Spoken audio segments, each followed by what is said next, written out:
Hello guys, j'espère que vous allez bien, bienvenue dans cette nouvelle vidéo. Si tu es nouveau, si tu es nouvelle, bienvenue, je m'appelle Rama. Aujourd'hui nous sommes là pour une nouvelle vidéo, donc je vais vous faire les bilans de 1 an de mariage avec B. Aujourd'hui on est avec ma petite fille car elle ne veut pas rester tranquillement dans sa petite chaise, donc c'est pas grave, on va essayer de faire avec. Je m'excuse d'avance pour les bruits, les petits bruits de bébé. Franchement, je sais que c'est pas super agréable dans une vidéo. Avant de commencer la vidéo, bien évidemment, n'hésite pas à t'abonner et à activer la cloche de notification.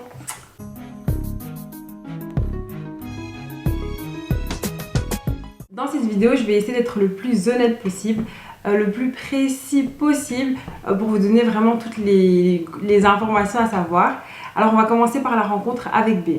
Donc moi j'ai rencontré B, c'était en 2021. C'était en 2021, ouais.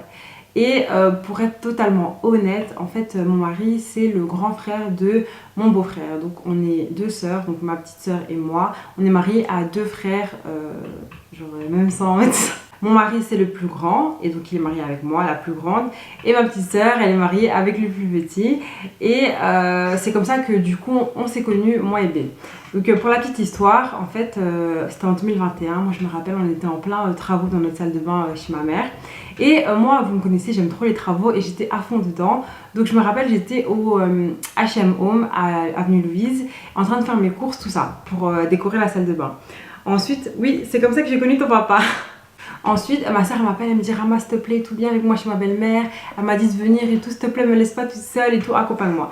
Moi je lui dis que cache, moi je lui dis cache, je lui dis alors là Virginie, tu te débrouilles. Alors là Virginie, tu te débrouilles. Enfin c'est toi qui as voulu te marier, tu te débrouilles quoi. Ma soeur elle m'appelle, elle me dit viens. Et moi je dis non et tout, c'est pas mes affaires, moi je suis en plein shopping, j'ai pas le temps. Elle insiste et ma soeur elle me connaît trop bien. En fait moi je suis quelqu'un, j'ai trop pitié, genre quand tu m'appelles et tu me dis Rama s'il te plaît, tout ça. En fait à la fin je craque quoi. Donc elle me dit s'il te plaît, je dis bon vas-y ok. Donc du coup je la rejoins, on va chez ma belle-mère. Enfin à l'époque c'était pas ma belle-mère, en fait je ne savais pas que ça allait être ma belle famille. Du coup on va chez eux et tout et on pète de rire, franchement trop bon délire. Et en fait B il était dans sa chambre et il entend des gens en train de rigoler en bas.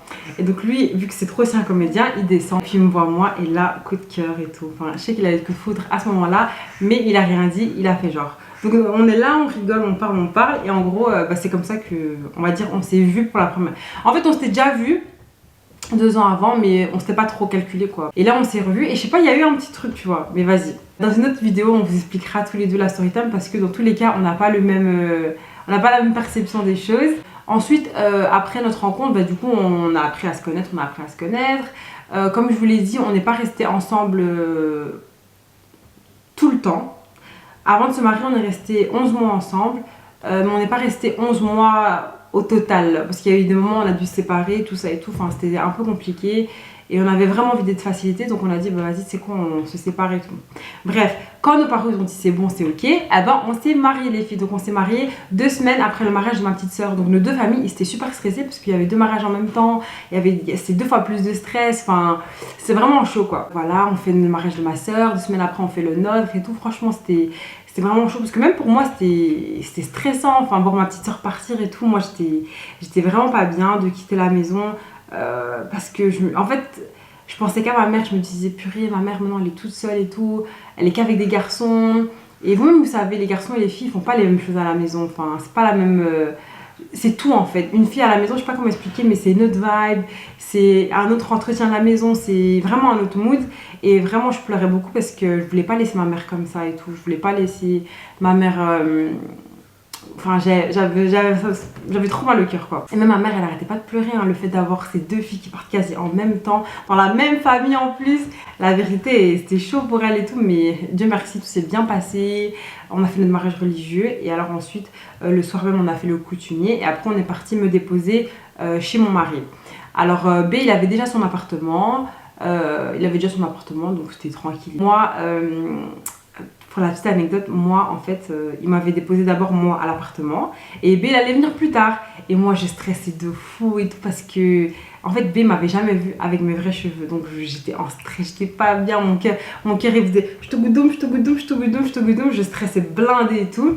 Et voilà, franchement bah, ça s'est bien passé, il a vu mes cheveux puis voilà, ça s'est passé quoi. Donc bref, le mariage passe, franchement c'était trop bien, genre la vie de mariée. Surtout au début, vous êtes, je sais pas, en fait, t'es trop excitant en fait, trop excité parce que t'as l'impression que c'est un date qui s'arrête jamais. C'est-à-dire que tu vas te réveiller avec lui, vous allez manger ensemble tout le temps, vous allez voir tout le temps, vous allez regarder des films, vous allez faire plein de trucs et tout. Enfin, je trouve que c'est vraiment trop bien.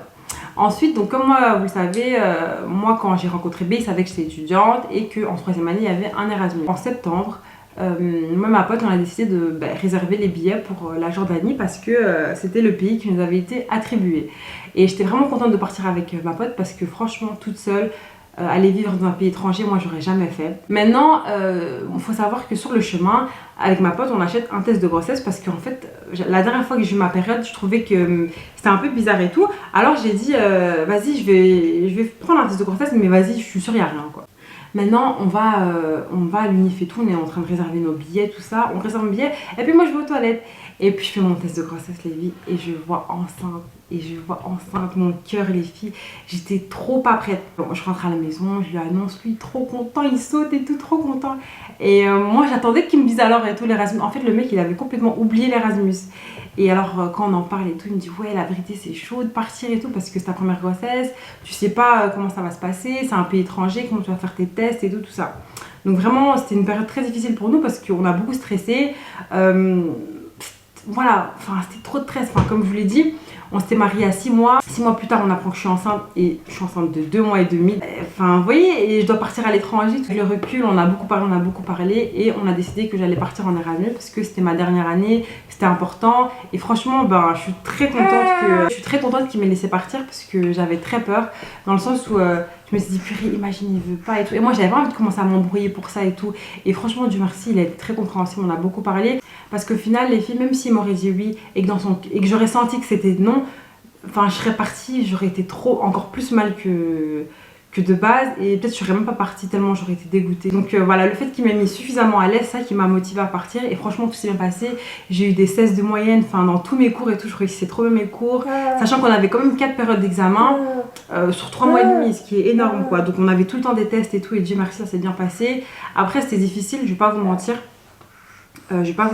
Parce que mon mari me manquait énormément et je culpabilisais aussi un peu parce que vous savez quand la famille commence à dire ouais purée voilà purée tu vas laisser ta femme partir. À ce moment là notre famille ils étaient même pas au courant que j'étais enceinte mais ils disaient déjà ouais purée t'as osé hein, laisser partir ta femme et tout. Et moi j'avais peur que ça rentre dans la tête de mon mari et tout et qu'il commence à regretter et des choses comme ça. Et puis même moi la vérité, moi mes hormones je culpabilisais énormément.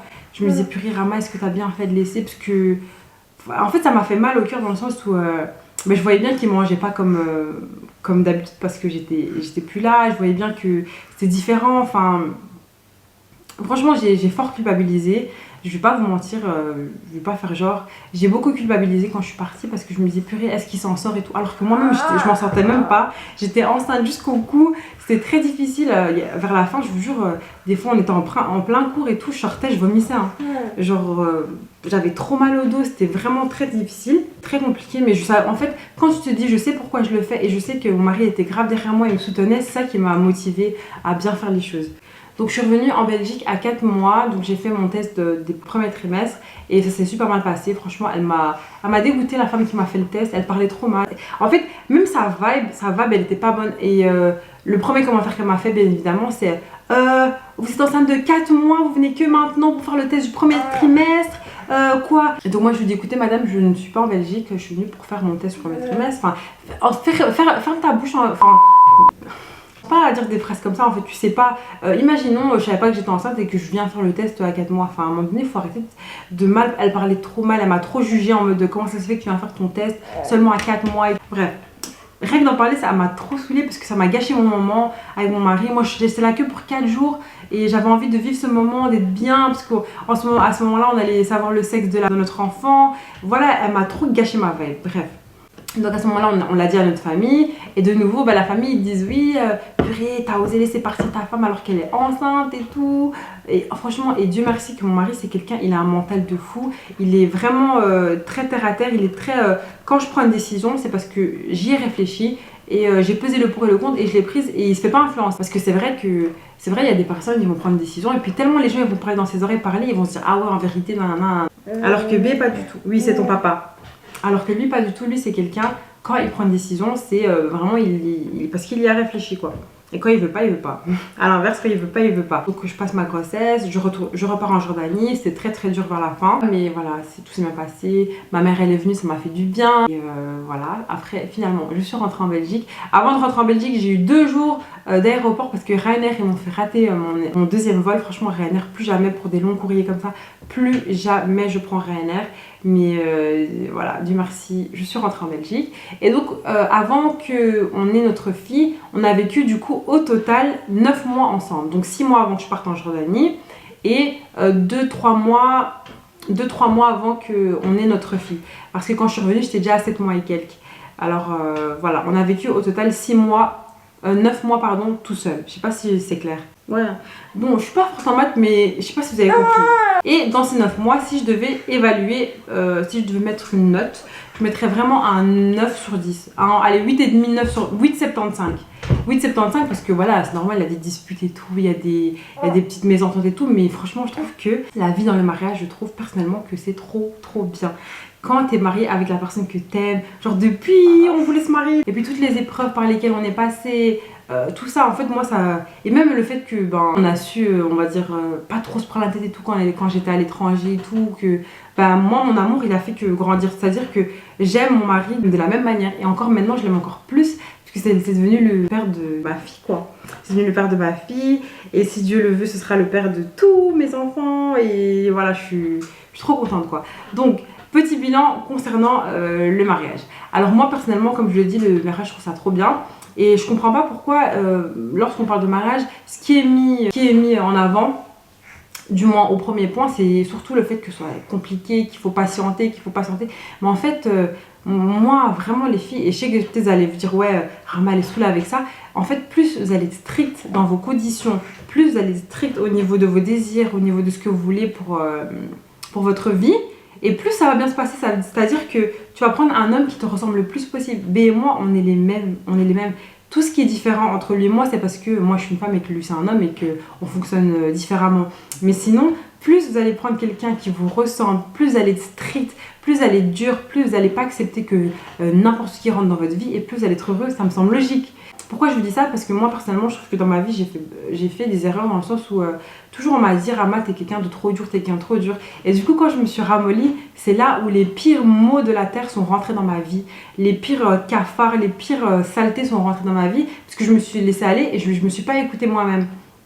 Et maintenant, je me dis, avec le recul, je me dis, mais plus jamais je ferai ça. Si t'es perdu dans ta vie, tu dois te poser, tu dois bien respirer.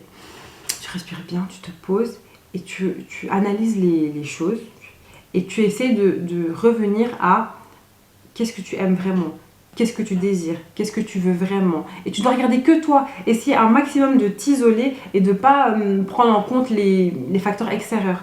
Et je vous jure les filles, quand vous allez faire ce travail-là, apprendre à vous aimer, apprendre à savoir ce que vous voulez réellement, et rien que pour vous être égoïste, centré que sur vous-même, vous allez... Ça c'est le début du bonheur en fait, c'est le début du bonheur. Franchement, je suis tellement heureuse d'avoir fait ce travail avant de m'être mis en couple, et c'est pour ça qu'avant B, genre j'avais dit tout c'est bon en vérité, ciao et tout, je me mets plus jamais en couple, je me marie pas, je vais rester toute seule quoi, parce que j'avais vraiment besoin de ce temps toute seule où je me dis c'est bon quoi, enfin, prends le temps pour toi, kiffe ta vie, enfin tu vois. Et voilà, et je me suis dit qu'à ce moment-là, quand j'allais faire rentrer quelqu'un dans ma vie, c'est vraiment parce que c'est un pur, c'est vraiment parce que c'est le bon, et pour qu'il me facilite la vie, pour qu'il me soulève, pour qu'il apporte un plus dans ma vie. Mais sinon, genre, si tu m'apportes rien, j'ai pas besoin de me rajouter ça quoi. Quand je vous fais mes petites stories sur Instagram et tout, et que je vous parle de ça, c'est vraiment pas pour vous saouler, je vous parle comme si je parlais à ma soeur quoi. Il faut être strict, il faut être dur dans les critères, dans ce que vous désirez vraiment, parce que ça ne paye pas de se laisser aller sous prétexte que les gens ne sont pas méchants, les gens vous connaissez bien quelqu'un, ou alors peut-être se dire oui, je peux le faire changer. Les filles, on n'est pas des instances sociales. À un moment donné, faut arrêter. On n'a pas que ça à faire que changer les gens, que les transformer, révéler leur potentiel. On n'est pas des managers en fait. On n'est pas des producteurs. On doit pas. Vous voyez, on n'a pas à chercher le potentiel de la personne en fait. Soit tu l'as, soit tu l'as pas. Tu l'as? Oui, je l'ai. Oui, je l'ai. Donc je vous disais, donc concernant la vie du mariage, moi je trouve ça trop bien. Concernant la cohabitation, ben, certes au début c'était un peu compliqué dans le sens où on fonctionnait pas de la même manière. Moi il y a des choses, j'aime bien que ce soit fait comme ça, comme ça, comme ça. Mais de toute façon moi j'ai toujours été autoritaire, les filles, même chez mes parents. Vous pouvez demander à mes frères et sœurs, moi ils m'appelaient carrément la sorcière Caraba quoi. Parce que je suis trop carré dans l'axe quoi. Après on a appris à se connaître et tout, on a appris à savoir ce que l'autre aime. Ensuite concernant le rapport avec la famille, la belle famille. Bah écoutez, moi je savais déjà dans quoi je rentrais vu que ma soeur était déjà mariée là-bas. Donc on va dire que je connaissais plus ou moins les caractères de mes beaux-parents, caractères des belles-sœurs et tout. Et bah écoutez, moi je savais dans quoi je rentrais donc j'ai pas eu de surprise on va dire.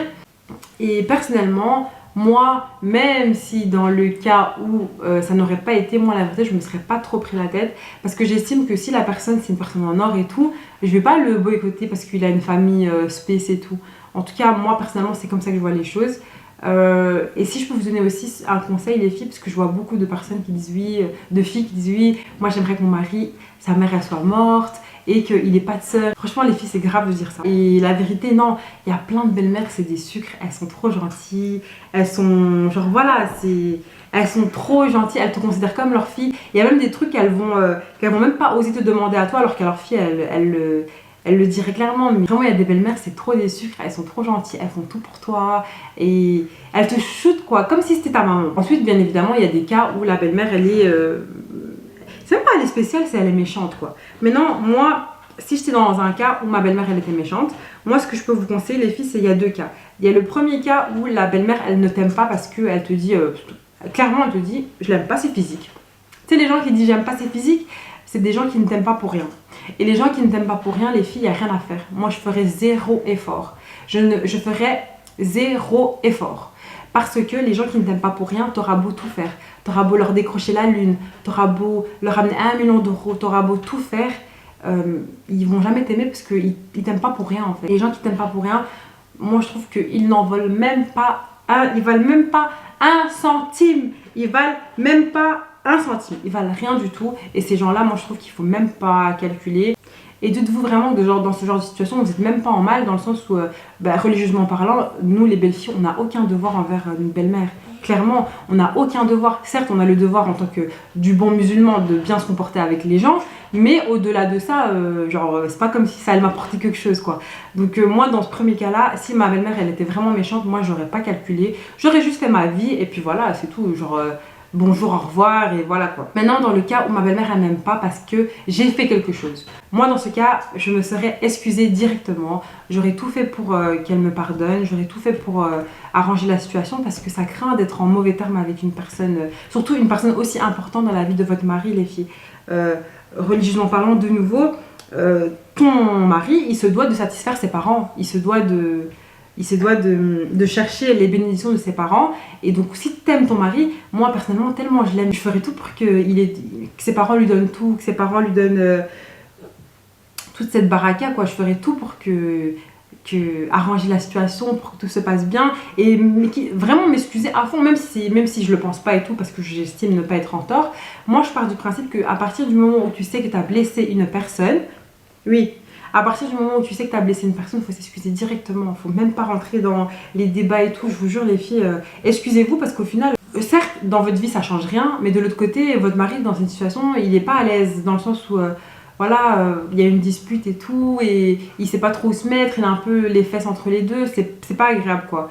Donc moi personnellement si je sais qu'elle ne m'aime pas parce que j'ai fait quelque chose, je m'excuserai directement. Sans débat, même pas de discussion, parce que vous allez rentrer dans une discussion, elle va t'expliquer le truc et tout, ça va encore plus t'énerver, tu vas te dire mais t'es bête ou quoi, enfin vraiment tu vas t'énerver, ça ne sert strictement à rien. Donc tu t'excuses et puis c'est fini. Et pour conclure, je vous dirais vraiment d'essayer d'avoir un maximum de bonnes relations avec votre belle famille parce que c'est la famille de ton mari, il n'y a rien à faire. S'il est comme ça aujourd'hui, entre guillemets, c'est grâce à eux. T'arrêtes! S'il est comme ça aujourd'hui, au final, c'est quand même grâce à sa famille. Donc, il ne faut pas cracher dans ça, quoi. Et puis, améliorer aussi vos relations, ça ne sera que bénéfique pour vous et vos enfants. Ce sera trop bien, c'est-à-dire que vos enfants ils vont pas sentir la tension. Et croyez-moi les filles, les enfants ils sentent tout, ils ressentent tout. Moi je sais vous dire les tensions qu'il y avait dans ma famille et tout quand on était plus jeunes, parce que ça se voyait trop. Genre je sais pas comment expliquer, ça se sentait trop. Et je sais que nos parents ils disaient oui, les enfants ils savent rien, ils comprennent rien, tout ça. Je vous jure c'est faux de penser ça. Concernant l'amour, les attentions, bah, pour moi comme je dis c'est toujours la même chose. J'essaye, et si je peux vous dire même une petite vérité, moi quand je suis revenue de Jordanie, je m'en voulais tellement que quand je suis revenue de Jordanie, je voulais tout faire pour lui parce que je m'en voulais qu'il n'ait pas bien mangé, je m'en voulais que la maison elle soit pas bien, en fait je m'en voulais que j'ai pas réussi à prendre soin de lui comme je voulais. Alors qu'en soi, genre lui m'a dit mais tu te pratiques pour rien parce que genre certes je mangeais pas comme d'habitude et tout, mais genre je suis pas morte et tout. Et même oublie pas que avant toi j'ai habité seule, donc je sais, je savais me débrouiller quoi. Donc voilà, j'ai beaucoup culpabilisé et je me suis beaucoup remis en question. Et c'est pas bien de se dire ça, mais je sais pas comment expliquer, c'est ce que je ressentais. Je m'en voulais trop. Je m'en voulais trop, je me dis purée. Je me suis même dit, est-ce que t'es une bonne femme et tout, parce que après ça je vous jure ça c'est un truc, c'est de la faute de nos parents, parce que je sais pas qu'est-ce qu'ils ont mis dans notre cerveau, je sais pas on est drillé à quoi, mais vraiment je m'en voulais trop. Après voilà il m'a rassurée et tout, mais je vous jure que moi j'étais pas bien de l'avoir laissé seul. Alors que il est venu au monde seul, il a vécu seul, il a tout fait seul sans moi, je comprends pas pourquoi j'avais ce sentiment, mais je pense que c'était les hormones en fait, clairement avec le recul je pense pas que c'était moi, ça devait être quelqu'un d'autre.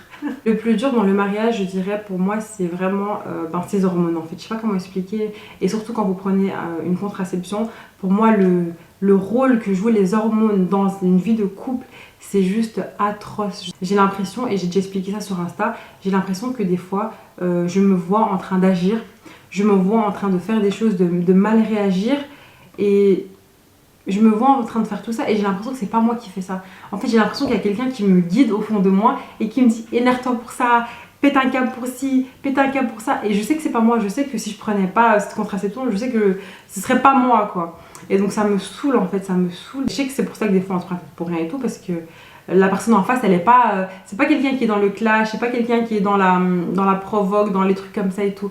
Donc je sais que clairement je sais que c'est ça. Mais voilà, hein, je vais pas dire il n'y a pas le choix, mais c'est un choix de vie, hein, clairement. Le plus dur aussi, c'est réussir à communiquer malgré que tu es énervé. Moi j'ai vraiment du mal avec ça et j'aimerais tellement réussir à bien travailler sur ça, parce que pour moi, une personne qui arrive à communiquer alors qu'elle est très énervée, alors qu'elle est blessée, pour moi c'est un signe d'intelligence, c'est un signe d'intelligence de fou. C'est-à-dire que tu es capable d'exprimer ce que tu ressens, de délivrer ton message, alors qu'au fond de toi tu boues. T'en peux plus et tout, t'es trop mal et tout, mais malgré ça t'arrives à ne pas manquer de respect à la personne et à faire passer ton message quoi. Donc pour moi ça c'est vraiment un signe d'intelligence que j'aimerais bien moi aussi avoir, mais le sang est chaud quoi. Conclusion, je vous conseille de vous marier car le mariage c'est trop bien. De choisir une bonne personne, parce que les filles, il faut pas être égoïste. La personne avec qui vous allez vous marier, non seulement ça va être votre mari, mais il faut que ce soit un bon père, il faut que ce soit une personne de confiance, il faut que ce soit une personne sur qui vous pouvez vous appuyer, une personne, un relais, il faut que ce soit le relais quoi, parce que franchement tout faire toute seule, c'est-à-dire assumer une maison toute seule, des charges, des dépenses toute seule, assumer un enfant, je vous jure, hein, être parent, il faut être deux en fait. Pour être un bon parent, selon moi, il faut être deux, parce qu'à un moment donné, t'en peux plus quoi. Il y a des moments, tu vas péter un câble, il y a des moments où tu vas pleurer parce que t'es fatigué. Ne pas dormir pendant 3 jours, à la fin du 3e jour, tu pleures en fait, tu t'effondres pour tout, tu t'en peux plus, t'as des cernes de fou. Enfin, heureusement qu'il y a le make-up et tout, mais tu pètes un câble. C'est pour ça que je vous dis, il faut être strict en fait. Et pourquoi je vous dis ça, et je m'adresse vraiment aux filles, je sais que ces conseils-là, vous aussi les garçons, vous pouvez les prendre, mais je m'adresse vraiment aux filles parce que je sais que nous les filles, on a trop tendance à se relâcher sur certains points et se dire oui, de base il me plaisait pas, mais vas-y, il est comme ça, nanana, nanana. Si la personne, dans les premiers abords, ce n'est pas ton délire, ce n'est sa manière de parler, sa manière d'écrire, faut comprendre que ça aura un impact sur tout. Enfin, la manière de faire, si au premier abord ça ne correspond pas, il ne faut pas perdre de temps. Et j'aurais tellement aimé que moi aussi à mon âge, une personne de mon âge me parle et me dise ça, parce que tu sais quand c'est une personne trop âgée qui te parle, des fois tu C'est bien la fierté, ça fait que tu te dis vas-y elle fait l'ancienne, vas-y elle veut parler de sa vie mais qu'elle regarde d'abord elle sa vie quoi. Tu sais quand c'est une personne ancienne qui te parle, t'as du mal un peu à prendre les choses mais moi j'aurais tellement aimé qu'une personne de mon âge me dise Rama et tout, non là tu fais de l'AD, là c'est bien, là c'est bien. Et j'aurais tous les conseils, je les aurais pris directement parce que je sais de quoi elle parle, elle est en train de vivre ça, elle a mon âge, elle comprend. Dernière conclusion, je vous dirais de prendre le temps pour vous les filles, d'apprendre à vous connaître, à voir ce que vous voulez dans votre vie. Et comme ça, vous aurez pas de... Aussi, par exemple, moi, je me dis des fois, si j'avais... Après, il faut pas se dire ça, mais si, quand j'étais plus jeune, j'avais directement... Donc, je finis mes secondaires, je dirais que je vais à l'UNIF, je me donne à fond et tout. Maintenant, je travaillerais déjà et je serais pas obligée de faire un choix... Enfin, pas obligée de faire un choix. Je serais pas entre deux chaises, dans le sens où là, je suis étudiante, je dois travailler de fou, et en même temps, je dois assumer un foyer, dans le sens où... je dois faire à manger, prendre soin de ma maison, tout ça et tout. Vous voyez ce que je veux dire? Alors que là, j'aurais juste mon travail et ma maison. Alors que là, les études c'est pire que tout en fait. Je sais pas comment expliquer, mais les études, c'est un truc de fou, malade, te rendre fou en fait. Pour moi, les études, vraiment, c'est... Moi, je le fais juste pour ce papier quoi. Mais sinon, vraiment, je me serais jamais lancée dans ça et tout. Les études, c'est la déprime, tu te remets en question, tu doutes de tes compétences, tu doutes de ce que tu es capable de faire, tu doutes de tout. En fait, tu doutes sans cesse de toi en fait. Tout le temps, tu te remets en question, tout le temps. Donc c'est pour ça que j'ai hâte de finir. J'ai hâte de quitter le monde des études et de vivre ma vie quoi. J'ai trop hâte quoi. J'ai trop hâte de vivre ma vie, vraiment. Oh là là, le rêve. Ah purée, j'ai oublié de vous dire dinguerie. Aussi les filles, quand je suis revenue de Jordanie, en fait avec B on a déménagé. Selon moi, mon année 2023, donc tout ce qui s'est passé en 2023, pour moi c'est ça qui a fait que j'ai raté 3 de mes examens. Et ben bon, voilà, c'est fait, on va pas revenir dessus. Mais donc cette année on a déménagé aussi. Avant on habitait à Anderlecht, dans un quartier chaud. Et moi la vérité je me voyais pas accoucher là-bas, tout ça et tout. Voilà, j'ai dit il faut qu'on parte avant que la petite arrive. On a trouvé notre appartement 1 mois avant que j'accouche. On a emménagé mi du mois. On a emménagé donc le 15 mars et j'ai accouché le 10 avril. Donc pour vous dire, hein, c'était chaud, hein, c'était vraiment chaud. J'étais en train de faire les trucs de peinture, j'étais enceinte jusqu'au cou et tout, c'était vraiment chaud. Trouver un appartement à Bruxelles en 2023, c'est le parcours du combattant. Vraiment, c'est une dinguerie. Je vous ferai une autre vidéo pour vous expliquer tout ça, ne vous inquiétez pas. Mais Dieu merci, on a trouvé du coup cet appart qui est 2 fois plus grand que notre ancien. Et Dieu merci, là on est trop bien. Enfin, Dieu fait vraiment bien les choses. Et moi j'étais rassurée parce que je savais que je pouvais accueillir ce petit bébé dans des bonnes conditions. Donc voilà les filles, on est à la fin de la vidéo. Je vous fais de gros bisous. Prenez soin de vous. Mon bébé, elle en peut plus, donc on va s'arrêter là. Et n'hésitez pas à me dire ce que vous en avez pensé en commentaire. Et quel type de vidéo vous voulez avoir pour la prochaine fois. Mouah.